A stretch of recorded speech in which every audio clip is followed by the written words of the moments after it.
uso de presente. Se le indicó que se había dado una circunstancia sobrevenida como fue la pandemia COVID-19, situación que provocó un grave impacto en el contrato y que ustedes nunca quisieron reconocer cuando el riesgo relacionado con la pandemia lo tenía que asumir el contratante. Tampoco se tuvo en cuenta el paro nacional, ¿sí? Lo que necesariamente llevaba a que se reajustara el contrato, pero además era evidente que no había causalidad, que se rompía la causalidad plenamente entre aquello que usted considera un incumplimiento, que no es nada distinto a un simple retraso que no le es imputable al contratista, ¿sí? Y el paro nacional o la conducta del contratista. Porque es que no fue la conducta del contratista lo que produjo el supuesto daño que usted menciona. Fue, entre otras cosas, la pandemia y el paro nacional. Pero adicional a eso, también hay un evidente hecho del contratante como un factor adicional por el que se rompe la causalidad, doctor Alex Paolo, lo cual hace imposible que se presenten todos los elementos de la responsabilidad contractual del contratista y que si no se puede declarar la responsabilidad de él, pues mucho menos afectar eh, la póliza de cumplimiento. Y eso se lo digo por una razón elemental, porque es que la entidad incumplió. La entidad incumplió porque no pagó las actas, porque nunca llegó a definir el alcance del contrato cuando era necesario, ¿sí? Pero resulta que es que no pagar actas no es simplemente una obligación que se incumple y que no pasa nada. Es que cuando usted no paga, deja ilíquido el contrato y el contratista hizo todo el esfuerzo sacando recursos propios para poder asumir el incumplimiento del contratante hasta donde le fue posible, ¿sí? Hasta donde, por supuesto, ya no alcanzaba la plata en un contrato de tal cuantía. Y que ustedes no paguen, pues imposibilita, como lo ha señalado el Consejo de Estado, que el otro pueda cumplir. Y resulta que la entidad contratante tenía que cumplir primero, ¿sí? Lo cual hace evidente eh, el hecho del contratante que impide que haya causalidad y a la vez responsabilidad del contratista. Adicional a eso, note, doctor Alex Paolo, que cuando la entidad no cumple, se consolida un argumento adicional como es el de la excepción de contrato no cumplido previsto en el artículo 1609 del Código Civil, por una razón elemental.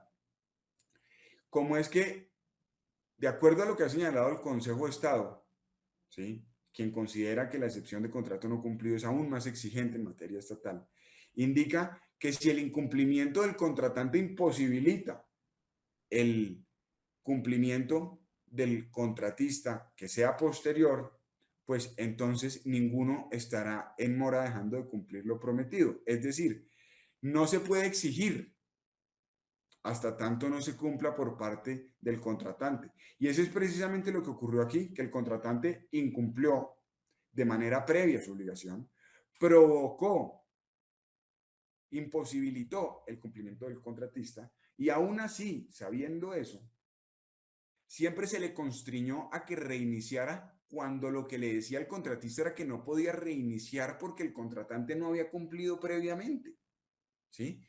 Y si bien el contratista tiene que buscar recursos y los buscó y los presentó a la entidad e incluso los gastó en el contrato, pues eso es hasta cierto punto, pero no se le puede pedir al contratista que entonces asuma toda la carga económica del contrato y que entonces solo cuando se logre la terminación completa del contrato, entonces se le reembolse un año de ejecución contractual que no se le tenía que pagar al final, sino por instalamientos a medida que hubiera avance en la ejecución contractual. De tal manera que, doctor Alex Paolo, la excepción de contrato no cumplido aquí es evidente también, lo cual va de la mano con el hecho del contratante que rompe la causalidad.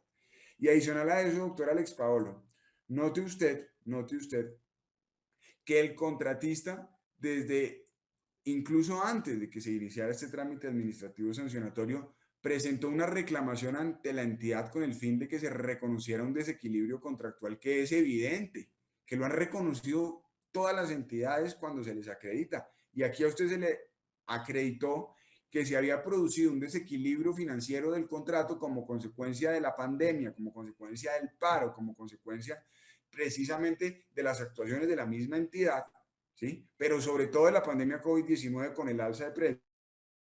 La entidad nunca, nunca reconoció su obligación cuando se le había reclamado, de tal manera que el contratante incumplió al no reequilibrar el contrato, ¿sí? Y el reequilibrio del contrato era lo que necesariamente llevaba a un equilibrio prestacional que permitiría que el contratista pudiera cumplir. Porque si el contrato se le hace tanto más oneroso, pues finalmente en lo que se encuentra es en una dificultad objetiva de cumplir en la que estaría él y cualquiera otro, ¿sí? Precisamente por eso el Consejo de Estado ha reconocido la figura de la imprevisión. Y usted aquí la omitió desde el mismo momento en que se generó esas causales de desequilibrio financiero. Y se le acreditaron todos los elementos del desequilibrio. Se le acreditó que era una circunstancia sobreviniente. Se le acreditó que era grave y anormal. Se le acreditó que el contratista no había tenido nada que ver en la pandemia, lo cual es evidente, de tal manera que no se había producido ese desequilibrio por un hecho imputable al contratista.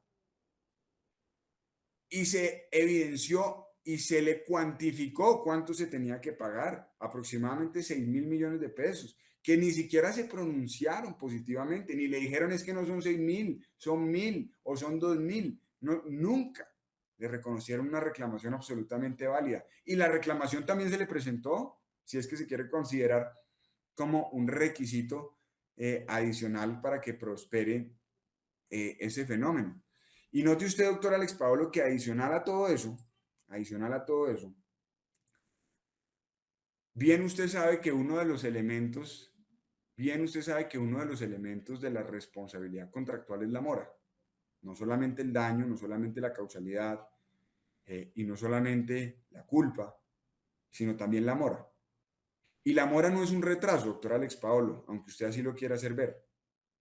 La mora es un retraso que es imputable a uno de los contratantes y que requiere adicionalmente de una interpelación.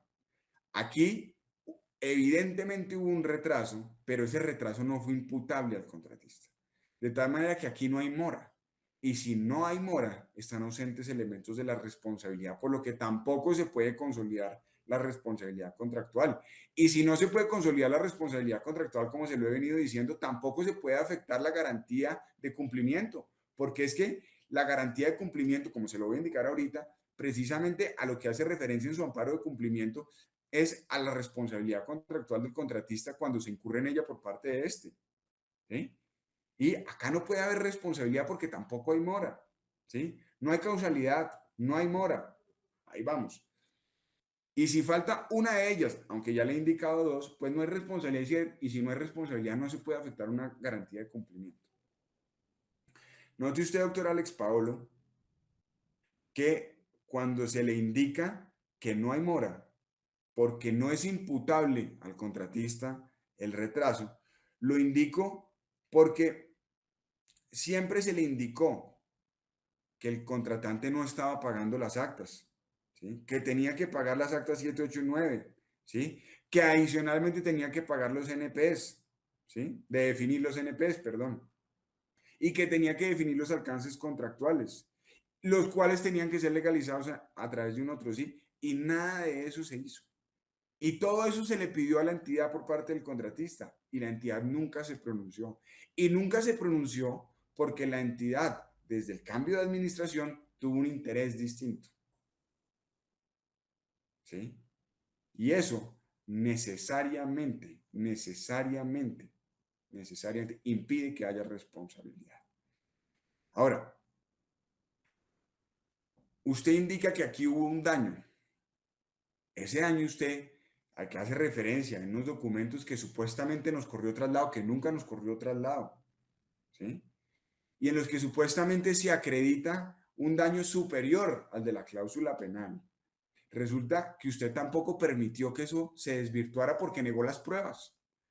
De tal manera que si usted viola el debido proceso tratando de desvirtuar el supuesto daño que sufrió la entidad, pero no permite a el citado a presentar descargos que pruebe lo contrario, pues entonces acá no hay ningún juego equitativo procesal.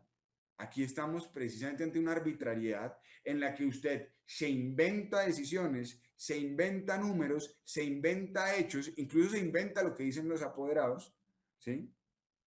Y en cambio no permite a los citados que vengan a acreditar hechos distintos porque les niega todas las pruebas de manera irregular. Entonces, pues indiscutiblemente, doctor, daño aquí tampoco hubo y también se lo acreditó el contratista con los documentos que pudo entregar a usted. Y pues la garante no pudo probar mal porque usted le negó todas las pruebas, ¿cierto? Ahora, adicional a eso, no solo no hubo daño, ¿sí? No solamente tenían que aplicar la proporcionalidad, no hubo causalidad, no hubo mora, sino que adicionalmente tampoco es imputable, como ya se lo he venido diciendo al contratista, por lo tanto, no se puede hablar de ninguna manera de una culpa o de un dolo como fundamentos de la responsabilidad contractual.